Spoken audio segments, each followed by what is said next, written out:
ኢትዮጵያ ቅድስት ሀገር። ኢትዮጵያ የቅዱሳን መፍለቂያ፣ የጻድቃን መፈንጫ፣ የመላእክትም መመላለሻ ሀገር። በዚች በቅዱሳን ደም በታጠበችና በጸሎታቸው በተቀደሰች ምድር ላይ እንደ ሰማይ ከዋክብት የደመቁ እንደ ምድር አሸዋም የበዙ ብዙ ቅዱሳን አባቶችና እናቶች አልፈዋል። የእያንዳንዳቸው ሕይወት እንደ ማር የጣፈጠ እንደ ወርቅም የነጠረ ታላቅ መንፈሳዊ ተጋድሎ ነው። ነገር ግን ከእነዚህ ሁሉ ታላላቅ ቅዱሳን መካከል ስሙ ሲጠራ የኢትዮጵያ አድማስ የሚበራለት፣ ታሪኩ ሲነገር የትውልድ ልብ በጥልቅ መንፈሳዊ ፍቅር የሚነካ፣ በኢትዮጵያ ምድር ላይ መንፈሳዊ ፀሐይን ያበራ አንድ ታላቅ አባት አለ። እርሱም ፀሐይ ዘኢትዮጵያ ወይም የኢትዮጵያ ብርሃን እየተባለ የሚጠራው ኢትዮጵያዊው ጻድቅ ሐዋርያና ካህን ቅዱስ አቡነ ተክለ ሃይማኖት ነው። አቡነ ተክለ ሃይማኖት ማለት ለኢትዮጵያ ቤተ ክርስቲያንና የሥርዓትና የሕግ መሠረት፣ ለሀገሪቱ የአንድነት መንፈሳዊ ምሰሶ፣ ለምዕመናን ደግሞ ከአምላክ ዘንድ የተሰጠ የአባትነት ጥላና መጠጊያ ነው። ቅዱስ ቃሉ ጻድቅ እንደ ዘንባባ ያብባል፣ እንደ ሊባኖስ ዝግባም ይበዛል እንደሚል አቡነ ተክለ ሃይማኖት በኢትዮጵያ ምድር ላይ የወንጌልን ዘር ዘርተው ፍሬዋን አብዝተው ሀገሪቱን በሙሉ በክርስትና ብርሃን ያስጌጡ ታላቅ አባት ናቸው። ሐዲስ ሐዋርያ የተባሉትም ያለ ምክንያት አይደለም። ጌታችንና መድኃኒታችን ኢየሱስ ክርስቶስ ለ12ቱ ሐዋርያት የሰጠውን ያንን ታላቅ ሥልጣንና ጸጋ ይዘው በመላው ኢትዮጵያ እየተዘዋወሩ ድውይ እየፈወሱ፣ ሙት እየቀሰቀሱ፣ ጋኔን እያወጡና በጨለማ የነበረውን ሕዝብ ወደ ብርሃን የመለሱ ስለሆኑ ነው። ጻድቁ በኖሩበት ዘመን የሸዋ ምድር በጣዖት አምልኮና በጨለማ ተውጣ ነበር። ንጉሥ ሞተለሚ የተባለ ጨካኝ ገዥ ሕዝቡን ለጣዖት እንዲሰግድ ያስገድድ በነበረበት ያ አስፈሪ ዘመን አቡነ ተክለ ሃይማኖት እንደ ብርሃን ወጡ። ጣዖታትን አደቀቁ፣ አጋንንትን አባረሩ፣ የክርስቶስንም መንግሥት በኢትዮጵያ አጸኑ። ዛሬ የምንተርክላችሁ ታሪክ ዝም ብሎ የድሮ ታሪክ አይደለም። ዛሬ የምንመለከተው ለ7 ዓመታት በአንድ እግራቸው ቆመው በታላቅ ትዕግስትና ተጋድሎ ጸልየው ዓለምን ያስደነቁትን የታላቁን አባት ሕይወት ነው። ዛሬ የምናወጋችሁ በ6 ክንፍ ተጋርደው በሰማያዊ ጸጋ ተሞልተው እንደ መላእክት የከበሩትንና ዛሬም ድረስ በስማቸው በሚደረገው ጸበል ተአምር በሺዎች የሚቆጠሩ ምዕመናን ከደዌ ከመከራ የሚፈውሱትን ያንን ታላቅ ቃል ኪዳን ነው። ይህ ትረካ ከመወለዳቸው በፊት በወላጆቻቸው በጸጋ ዘአብና በእግዚአብሔር ላይ ከደረሰው መራራ ይጀምራል። መልአኩ ቅዱስ ሚካኤል በግርማ መለኮት ተገልጦ የቅዱሱን መወለድ ስላበሰረበት አስደናቂ ምስጢር፣ ሕፃኑ ተክለ ሃይማኖት በእናቱ እቅፍ ሆኖ ስላደረገው የመጀመሪያ ተአምር፣ ስለ ምንኩስና ተጋድሏቸው፣ ስለ ገዳመ ደብረ ሊባኖስ መመስረትና በመጨረሻም ጻድቁ ለኢትዮጵያ ሕዝብ ስላመጡት ዘላቂ በረከት በዝርዝር እንመለከታለን። አሁን ልቦናችሁን ሰብስባችሁ ነፍሳችሁን ለቃሉ አስገዝታችሁ ይህንን የመንፈሳዊ አባት የሕይወት ታሪክ እንድትከታተሉ እንጋብዛችኋለን። ይህ ታሪክ የእምነት ጉልበት፣ የጸሎት ኃይልና የእግዚአብሔር ቸርነት ምን ያህል ታላቅ እንደሆነ ያስተምረናል። ዝግጁ ከሆናችሁ ወደ ጻድቁ አባት ታሪክ ከመጀመሪያው ምዕራፍ እንለፍ። የጻድቁ የአቡነ ተክለ ሃይማኖት ታሪክ የሚጀምረው ታሪካቸው ከመጻፉ ገና ከብዙ ዘመናት በፊት ነው። በሸዋ ምድር በምትገኘውና ዞረሬ በምትባለው ትንሽ መንደር ነው። በዚሽ መንደር ውስጥ እንደ ጠዋት ፀሐይ የጠሩ እንደ ሌሊት ጨረቃም የነጠሩ 2 ቅዱሳን ጥንዶች ይኖሩ ነበር። አባታቸው ጸጋ ዘአብ ይባላል። ስሙ እንደሚመሰክረው እርሱ የአብ ጸጋ የበዛለት፣ በክህነቱ የታመነ፣ በመንፈሳዊ ሕይወቱ የጸና የቤተ ክርስቲያን አገልጋይ ነበር። እናታቸውም ደግሞ እግዚአብሔር ትባላለች። ትርጉሙም እግዚአብሔር የመረጣት ማለት ነው። እግዚአብሔር በመልኳ ውብ፣ በግንባሯ ደግ፣ በጸሎቷም የታወቀች ደግ እናት ነበረች። እነዚህ ሁለት ቅዱሳን ሰዎች እንደ ዘካርያስና እንደ ኤልሳቤጥ በፈጣሪ ፊት ያለ ነቀፋ ይመላለሱ ነበር። ነገር ግን አንድ የሚጎድላቸው ነገር ነበር፣ እርሱም ልጅ ማጣት። ለብዙ ዘመናት ወደ ቤተ ክርስቲያን ቢጸልዩም ፈጣሪ ገና ታላቅ ምስጢር ስላለው ለጊዜው ልጅ አልሰጣቸውም ነበር። እግዚአብሔር አምላኬ ሆይ ማኅፀኔን ከፍተህ ልጅ ብትሰጠኝ ለቤትህ መብራት ለሕዝብም አባት እንዲሆን አሳልፌ እሰጥሃለሁ እያለች ሌሊትና ቀን ትማጸን ነበር። ነገር ግን በዚያ ዘመን በኢትዮጵያ ምድር ላይ አንድ አስፈሪ ደመና ጥላውን ጣለ።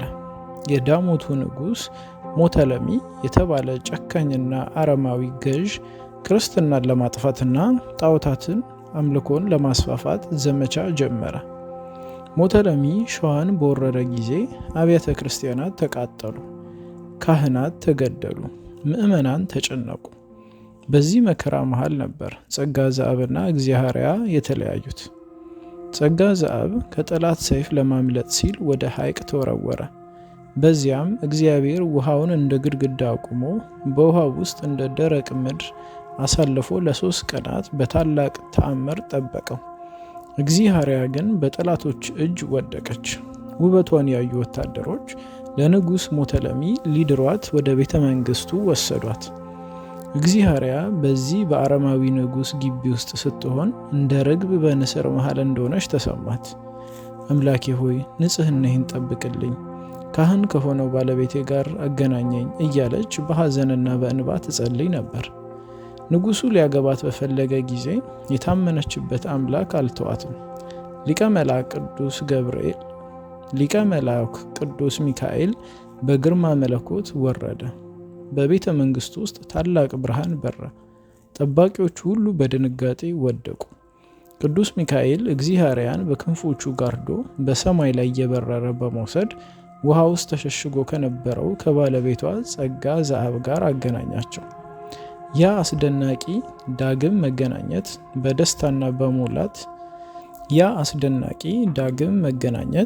በምስጋና የተሞላ ነበር። በዚያች ታላቅ ሌሊት ቅዱስ ሚካኤል ታላቅ ብርሃን ተገለጠላቸውና እንዲህ አላቸው፣ አይዟችሁ፣ እግዚአብሔር ጸሎታችሁን ሰምቷል፣ ልመናችሁንም ተቀብሏል። ከእናንተ የምስራቅና የምዕራብ የሰሜንና የደቡብ አውራጃ ሁሉ የሚመኩበት እንደ ከዋክብት የሚያበራ እንደ ፀሐይም የሚሞቅ ታላቅ ልጅ ይወለዳል። ስሙንም ተክለ ሃይማኖት ትሉታላችሁ። ትርጉሙም የሃይማኖት ተክል ማለት ነው። ይህ ብስራት ለጸጋ ዘአብና ለእግዚአብሔር የጨለማውን ዘመን ማለፉንና የብርሃን ዘመን መባቻ መሆኑን አበሰረላቸው። በ1197 ዓመተ ምህረት በታኅሳስ 24 ቀን ያ የተባረከ ሕፃን ተወለደ። ሕፃኑ በተወለደ ጊዜ ቤቱ በብርሃን ተሞላ፣ መላእክትም በሰማይ ዘመሩ። ተመልካቾች ሆይ ገና በሕፃንነቱ ድንቅ ተአምራትን ማሳየት የጀመረው ይህ ሕፃን ወደፊት የኢትዮጵያ ብርሃን ሆኖ እንደሚመጣ ማንም አልጠረጠረም ነበር። የሕፃኑ ተክለ ሃይማኖት ታላቅነት ገና በእናቱ እቅፍ ሆኖ ጀምሯል። ያ የተባረከ ሕፃን በሸዋ ምድር በዞረሪ መንደር በተወለደ ጊዜ በቤቱ በምድራዊ ብርሃን ሳይሆን በሰማያዊ ግርማ ተሞልቶ ነበር።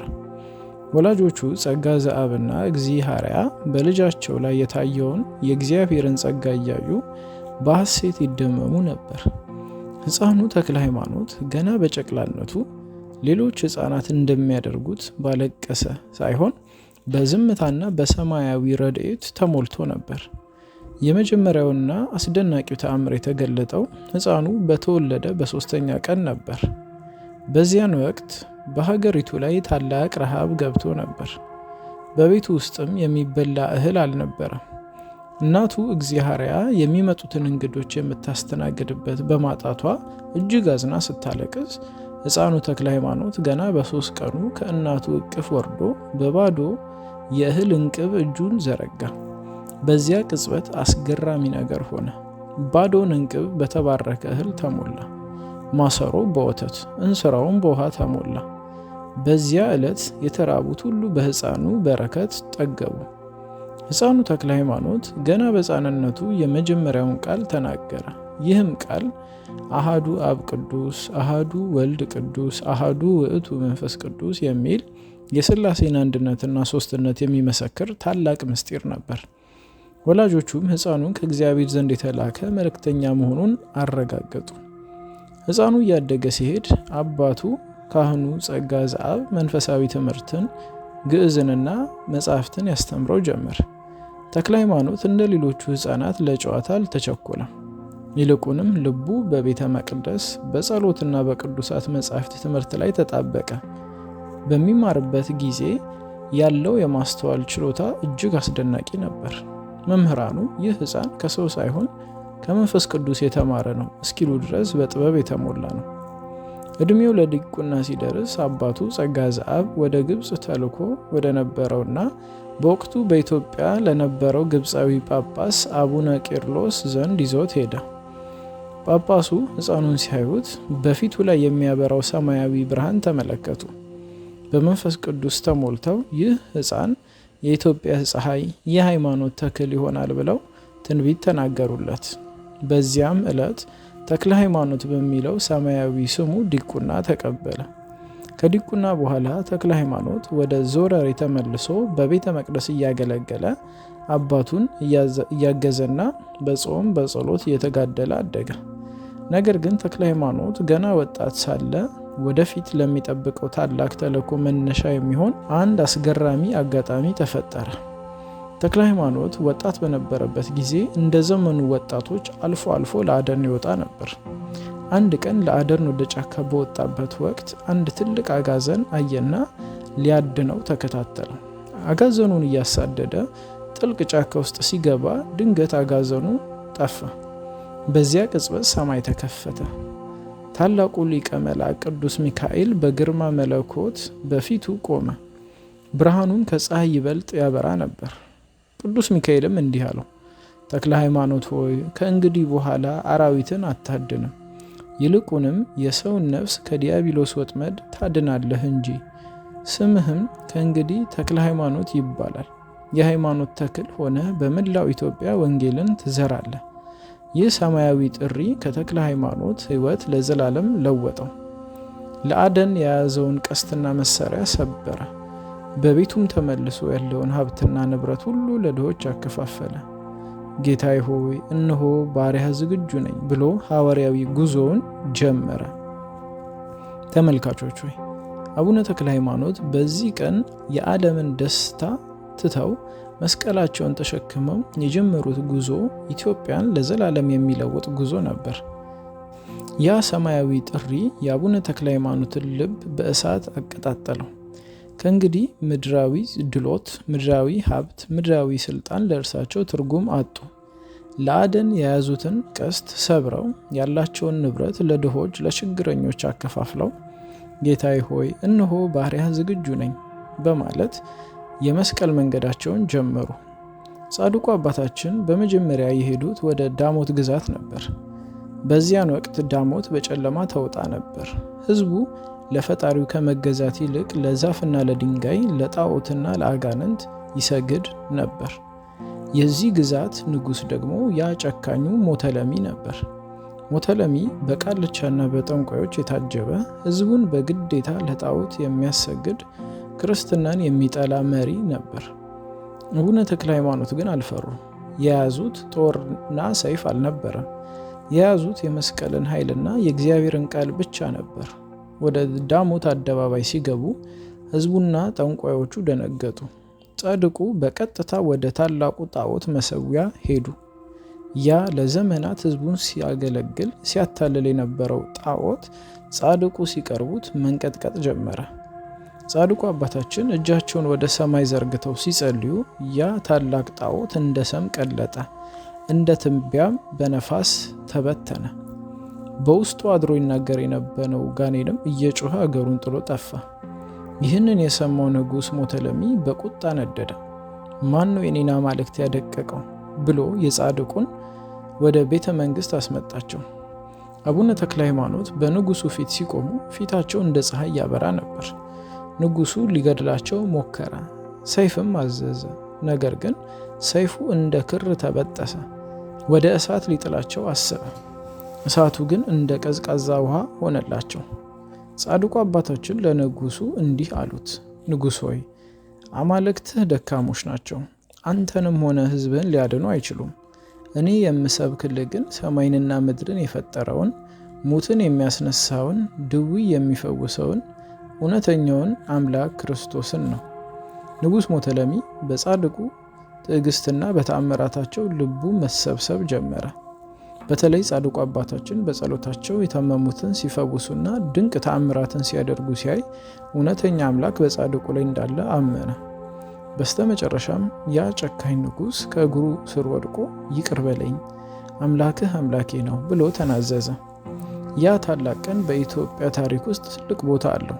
ንጉሥ ሞተለሚና ቤተሰቦቹ እንዲሁም በሺዎች የሚቆጠሩ የዳሞት ሕዝቦች በአቡነ ተክለ ሃይማኖት እጅ የክርስትና ጥምቀትን ተቀበሉ።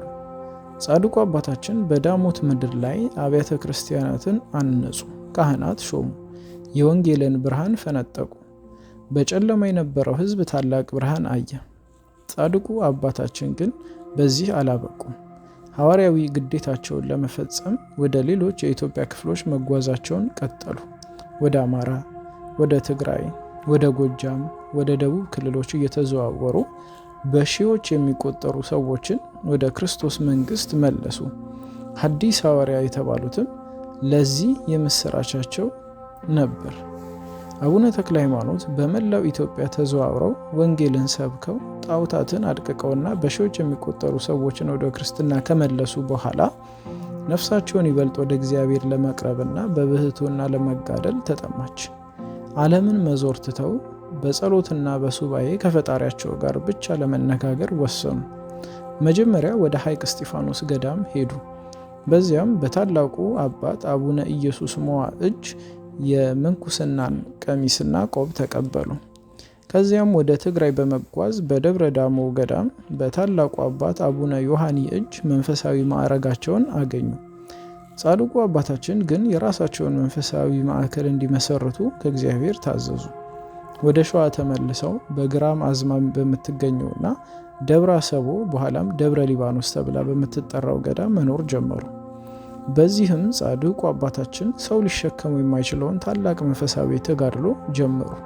ጌታዬ ሆይ ስለ አንተ ስል በበረሃ ተሰደድክ፣ ስለ እኔ ስል በመስቀል ላይ ተሰቀልክ፣ እኔ ስለ አንተ ምን ላደርግልህ በማለት ራሳቸውን ዝቅ ዝቅ አደረጉ። በገዳሙ ውስጥ ባለች ጠባብ ክፍል ውስጥ በመግባት ዙሪያቸውን በሾል ወይም በጦር አጥረው 8 ቀዳዳዎችን አዘጋጁ። ይህም እንዳያንቀላፉ ወይም ድካም እንዳያሸንፋቸው ነበር። በዚያች ጠባብ ስፍራ ላይ እጆቻቸውን ወደ ሰማይ ዘርግተው ዓይኖቻቸውን ወደ ላይ ሰቅለው ለ7 ዓመታት በአንድ እግራቸው ብቻ ቆመው ጸለዩ። ቀን ከሌሊት ሳይሰለቹ ሳይቀመጡና ሳይተኙ እንደ ምሰሶ ጸንተው ቆሙ። የሰው ልጅ ተፈጥሮ ሊሸከመው ከሚችለው በላይ የሆነ ጽናት ነበር። ከቆይታ ብዛትና ከድካም የተነሳ በ7ኛው ዓመት አንዱ እግራቸው አጥንት ተሰበረና ወደቀ። ጻድቁ ግን አልተረበሹም። ጌታ ሆይ ፈቃድ ይሁን ብለው ቀሪው ዘመናቸውን በዚያኛው በቆመው እግራቸው ብቻ ተመርኩዘው ጸሎታቸውን ቀጠሉ። ያ የወደቀው አጥንታቸው ዛሬም ድረስ ደብረ ሊባኖስ ውስጥ እንደ ታላቅ በረከት ተጠብቆ ይገኛል። እግዚአብሔርም ለዚህ ታላቅ ታጋሽነታቸው፣ ለጽኑ ፍቅራቸው ታላቅ ሽልማት ሰጣቸው። እንደ መላእክት የሚበሩበት 6 ክንፎች አደላቸው። አቡነ ተክለ ሃይማኖት ሰብአዊ ተፈጥሯቸው አልፎ እንደ መላእክት በክንፍ የሚበሩ ሰማያዊ ምስጢራትን የሚመለከቱና ከፈጣሪ ጋር ፊት ለፊት የሚነጋገሩ ታላቅ አባት ሆኑ። በታላቁ ዙፋን ፊት ቆመው ለሀገሬና ለኢትዮጵያ ለልጆቼ ማርልኝ ብለው የተማጸኑትን ያ ታላቅ ቃል ኪዳን የተሰጣቸው በዚህ ጊዜ ነበር። ሰዓቱ ደረሰ። ያች የኢትዮጵያ ፀሐይ ያረገችባት፣ ሰማይና ምድር በአንድነት የለመኑባት ታሪካዊ ሰዓት። ጻድቁ አባታችን አቡነ ተክለ ሃይማኖት በዚህ ምድር ላይ ለ99 ዓመታት በተጋድሎ ኖሩ። ከነዚህ ዓመታት ውስጥ ደግሞ ግማሽ የሚሆኑትን ያሳለፉት በሰው አቅም የማይታመን መከራን እየተቀበሉ በጸሎት ነበር። አጥንታቸው ተሰብሮ፣ ደማቸው ደርቆ፣ ሰውነታቸው አልቆ ግን መንፈሳዊ ከፈጣሪ ጋር እንደ ተራራ ጸንቶ ነበር። ነሐሴ 24 ቀን በደብረ ሊባኖስ ገዳም ውስጥ አንድ ታላቅ አስፈሪ ጸጥታ ሰፈነ። ደቀ መዛሙርቱ በታላቁ አባት ዙሪያ ተሰብስበው በለቅሶና በጸሎት እያዩቸው ሳለ ድንገት በዚያች ጠባብ የጸሎት ክፍል ውስጥ ከፀሐይ 7 እጅ የሚያበራ ብርሃን ወረደ። የግርማ መለኮት ድምፅ እንዲህ ሲል ከሰማይ ተሰማ። ተክለ ሃይማኖት ሆይ ወደ እኔና ወደ ዘላለማዊ እረፍትህ ክብርህ ግባ። ጻድቁ አባታችን ግን ያን ጊዜ እንኳን ስለ ራሳቸው አላሰቡም። በዚያ በመጨረሻዋ የህይወት እስትንፋሳቸው እጆቻቸውን ወደ ሰማይ ዘርግተው ለመጨረሻ ጊዜ ተማጸኑ። ጌታ ሆይ ሀገሬን ኢትዮጵያን ጠብቅልኝ። ስሜን ጠርቶ የሚለምኑህን፣ ዝክሬን የሚዘክሩትን፣ የታረዘውን የሚያለብሱትንና የተራበውን የሚያብሉትን ሁሉ ማርልኝ። በስሜ የተጠለሉትን ሁሉ ከገሃነመ እሳት ታደግልኝ ብለው ለመኑ። ያኔ ነበር ዓለምን የሚያስደንቀውና ለኢትዮጵያ ትልቅ ኩራት የሆነው ያ ታላቅ ቃል ኪዳን የተሰጣቸው። እግዚአብሔርም እንዲህ አላቸው፣ ስለ ጽኑ ተጋድሎ፣ ስለ 7 ዓመት ጸሎትህና ስለ ወደቀው አጥንትህ ስል ቃል ገባለሁ። ስምህን የጠራ ዝክርን የዘከረ ቤተ ክርስቲያንህን ያነጸና በቃል ኪዳን የታመነውን ሁሉ እምርልሃለሁ። ገዳመ ደብረ ሊባኖስ ደግሞ እንደ ሁለተኛው ኢየሩሳሌም አደርጋታለሁ። ይህ ቃል ኪዳን እንደሰሙ ጻድቁ አባታችን ፊታቸው በደስታ አበራ። ነፍሳቸው በቅዱሳን መላእክት እጅ ተከባ በታላቅ ዝማሬና በዕጣን መዓዛ ወደ ሰማያዊው ኢየሩሳሌም በረረች። በዚያች ዕለት በደብረ ሊባኖስ ዋሻ ውስጥ የነበረው መዓዛ ከምድር አበቦች ሁሉ ይልቅ ይጣፍጥ ነበረ። መላእክት በሰማይ መነኮሳት በምድር ሆነው ፀሐይ ገባች እያሉ አለቀሱ። ነገር ግን ያቺ ፀሐይ የገባችው ለስጋ እንጂ ለመንፈስ አልነበረም። ተመልካቾች ሆይ አቡነ ተክለ ሃይማኖት ካረፉ ከ700 ዓመታት በላይ ቢቆጠርም ዛሬም ድረስ በየቀኑ አብረው አሉ። ዛሬም ድረስ በደብረ ሊባኖስ፣ በሀገረ ሰላም፣ በደብረ ጽላልሽና በስማቸው በታነጹ አብያተ ክርስቲያናት ሁሉ በተአምራት እየተደረጉ ነው። በስማቸው የሚፈልቀው ጸበል ድውያንን ይፈውሳል፣ ለምጻሙን ያነጻል፣ አይነ ስውሩን ያበራል፣ ጋኔን ያለባቸውን ነጻ ያወጣል። አቡነ ተክለ ሃይማኖት የኢትዮጵያ ብቻ አይደሉም። እርሳቸው በግብፅ፣ በሶሪያ፣ በሊባኖስና በመላው ዓለም የሚታወቁ የዓለም ብርሃን ናቸው። ዛሬም ድረስ በአንድ እግራቸው ቆመውና በ6 ክንፍ ተጋርደው በፈጣሪ ፊት ስለኛ ይማልዳሉ። ይህንን ታሪክ እስከ መጨረሻው ስለተከታተላችሁን ከልብ እናመሰግናለን። የጻድቁ አባት ረድኤት በረከት ከሁላችን ጋር ይሁን። ሀገራችን ኢትዮጵያ ከጥፋት ይታደጋት፣ እኛንም በሃይማኖት ያጽናን። ይህ ቪዲዮ መንፈሳዊ ጥንካሬ እንደሰጣችሁ ተስፋ እናደርጋለን። የጻድቁን በረከት ለሌሎቹም ለማካፈል ቪዲዮውን ሼር አድርጉት። ለቻናላችን አዲስ ከሆናችሁ ሰብስክራይብ በማድረግ የደውል ምልክቱን በመጫን ሌሎች የቅዱሳን ታሪኮች እንዲደርሷችሁ አድርጉ። የአቡነ ተክለ ሃይማኖት በረከትና አማላጅ አይለየን። አሜን።